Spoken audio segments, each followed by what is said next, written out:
Welcome to Navy Paints, and in this video I'll be painting up 3 metallic statues. Let's crack in. I've undercoated the models with brush on primer from the Army Painter. I've given all 3 statues a different base coat. This first statue, a Corn Blood Reaver, has been painted with True Copper from the Army Painter, and this was done with 3 thin coats.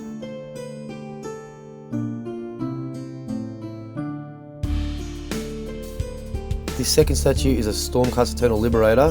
This was painted with Weapon Bronze from the Army Painter, and this again was done with 3 thin coats.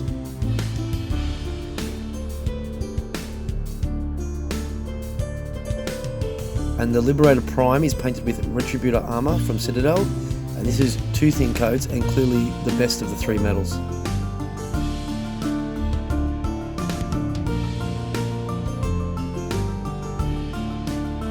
From left to right is True Copper, Weapon Bronze and Retributor Armour. With all the base metals down, I've made myself an oil wash. This is a 50-50 mix of Black Ivory oil paint from Van Gogh and White Spirit from Windsor and Newton. I've applied a first coat of this oil wash to the model. Once the White Spirit had dried, I've then applied a second coat of the same wash to the model.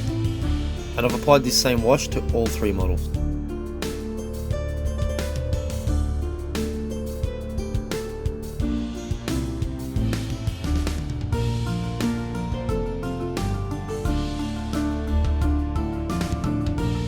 With the black wash down, now I've gone over to Burnt Umber from Van Gogh.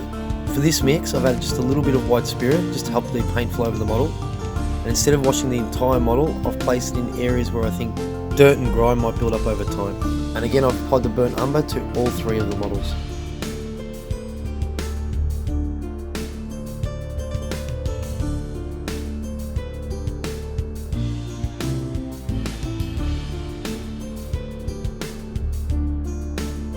Now, to help with the weathered effect, we need to remove some of the oil paint from the model.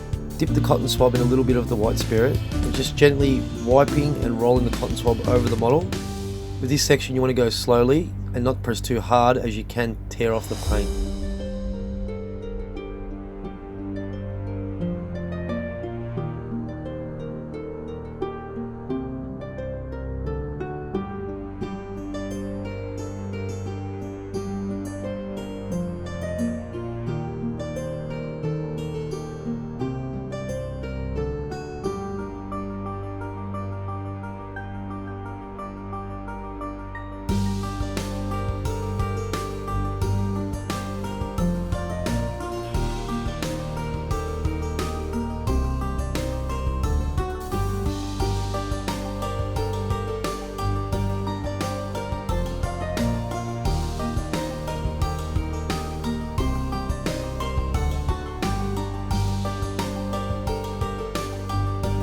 Here I've done it to all 3 models, and this is what they look like once they've dried up.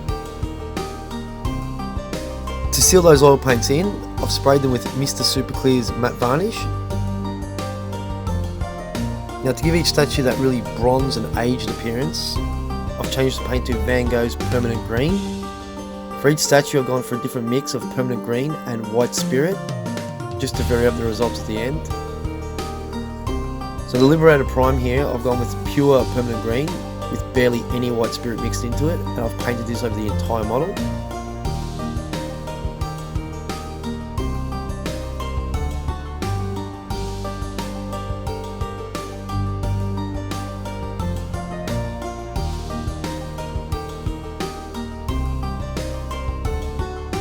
For the Corn Blood Reaver, I've gone for a 50-50 mix of Permanent Green and White Spirit.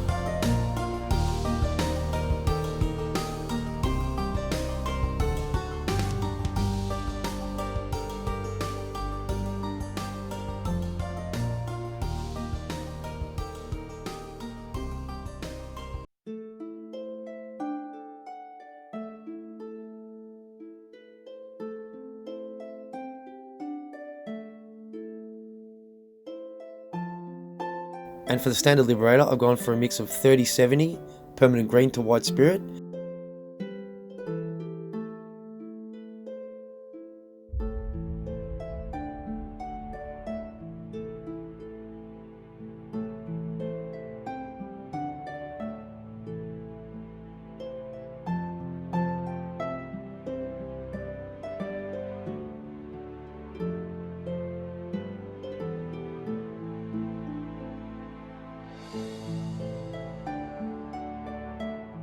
And here are the 3 statues after I've applied the permanent green to each model.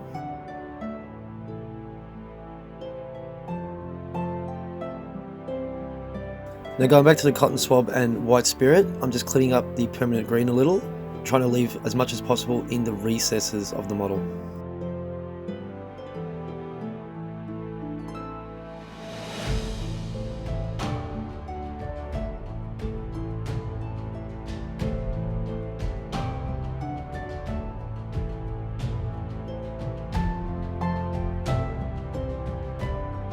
With the permanent green dry, I then sealed it with Mr. Superclear's matte varnish again. With the model sealed, now I've gone over to Nihilak Oxide from Citadel. With the Liberator, I've taken my time to paint on the Nihilak Oxide into the areas where I want the rust to appear.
With the Corn Blood Reaver and the Liberator Prime, I've simply added some water to the Nihilak Oxide and given them a wash, just to speed up the process and to vary the end result.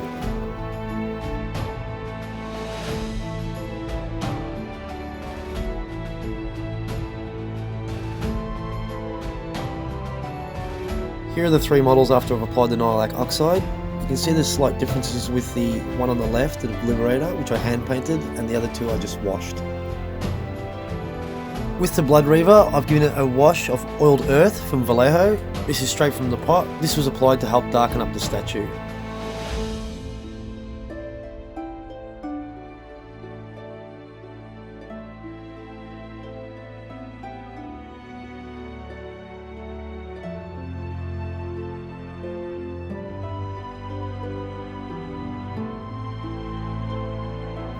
With the 2 Liberator models, I've gone over to Slimy Grime Dark from Vallejo. Now with this paint, the best way to use this is varying the texture. By varying the texture is simply just adding water to the paint. So in certain areas I go really thin with the water and build it up slowly over time. And in other areas I go a little bit thicker or straight from the pot, put that down and then slowly feather it out.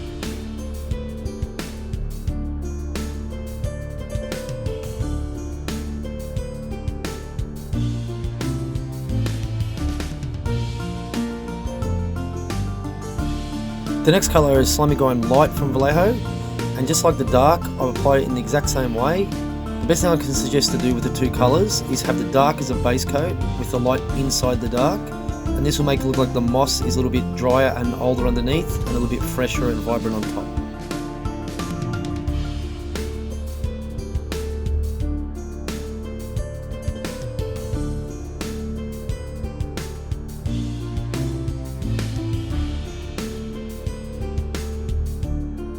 For the statue plinths, I've given them all a base coat of Abaddon Black from Citadel.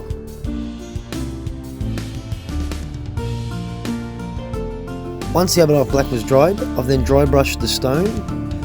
I've used 4 colours to dry brush the stone, all from the Army Painter. I started off with dark stone, then I applied uniform grey, castle grey, and a final highlight of field grey. With each dry brush highlight, I've just added less paint onto the brush and applied that to the model, just lightening it up in different areas.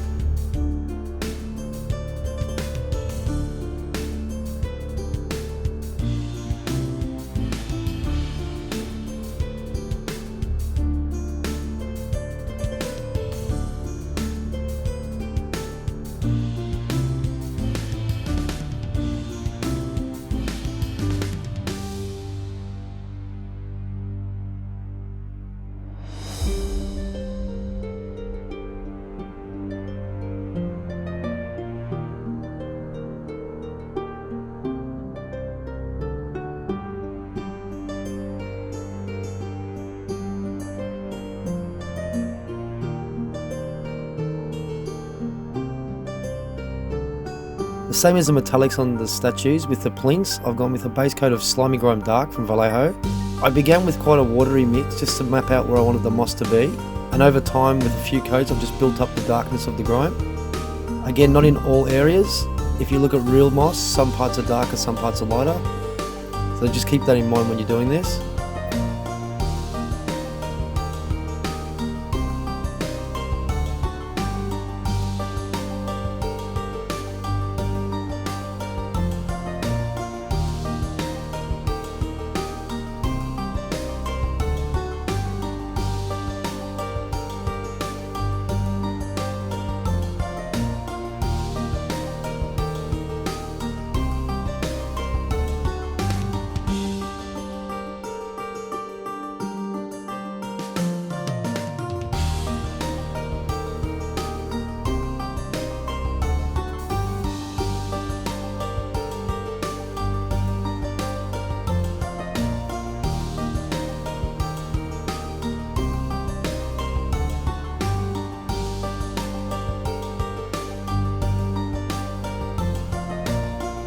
Now it's onto the Slimy Grime Light from Vallejo, and just like I applied the dark, I've gone with a watery effect first. Also, build this colour up, don't overdo it. You don't want to drown out the Slimy Grime Dark you've just laid down just by going with the Slimy Grime Light all over the top of it. You want the 2 colours to work together and give it a more natural effect in the end.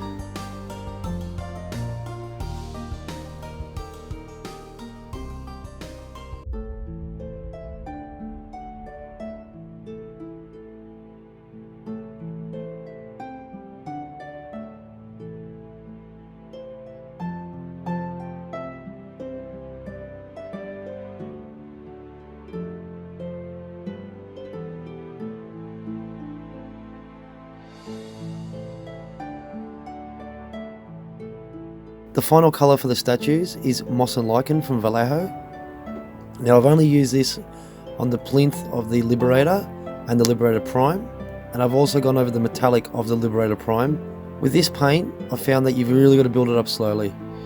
It's quite a bright paint and can dominate if you go too heavy, so place it down sparingly, and as you move the model around, just keep adding more and more until you're happy with the result. Once you've painted on the Moss and Lichen, the models will be ready for the tabletop.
And here the statue is all painted up, ready for the tabletop. Thanks for watching Nephew Paints. If there's anything you want to see in a future video, please leave a comment in the comment section below, and I'll see you in the next one. Catch ya!